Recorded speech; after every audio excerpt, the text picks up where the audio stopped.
ఎత్తైన కొండ మీదకు నన్ను ఎక్కిస్తామని. ఎక్కడి నుండి ప్రార్థన చేసేవాడు తెలుసా? ఆ కొండ కింద నుండి ప్రార్థన చేసేవాడు, అడిగేవాడు దేవుడు. ఎందుకంటే ఆ కొండ మీద ఏముండేది అనుకున్నారు?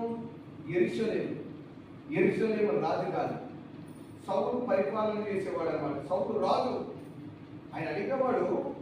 అంటే ఇతను గొర్రెలు కాసుకుంటూ ఉండేవాడు.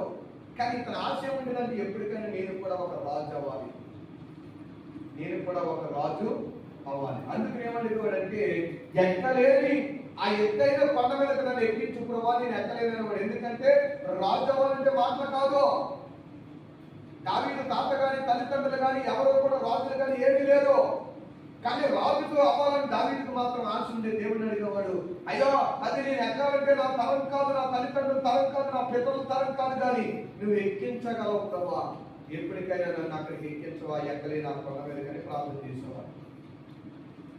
దావీదు ప్రార్థన దేవుడు ఆలకించాడు. సౌలుకి రాజ్యం ఏమనిస్తే సౌలు దేవుడి మాట వెళ్ళలేదు. దేవుడు ఏం చేశాడో తెలుసా? ఆ సౌలుని తిప్పి అదే బంగారు సింహాసనంలో రాజుగా దావీదును కూర్చోబెట్టాడు.